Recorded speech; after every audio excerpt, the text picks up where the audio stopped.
अस्सलाम वालेकुम।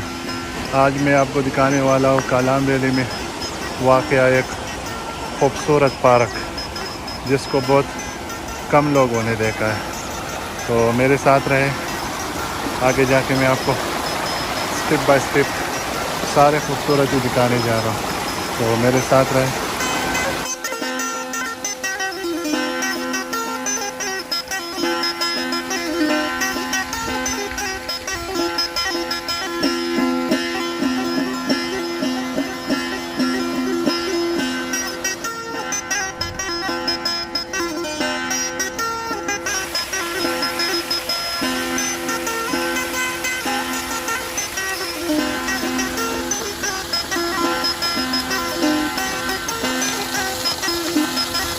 ये है अब्सार पार्क।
अब्सार पार्क जो बेल वैली में वाक़ है।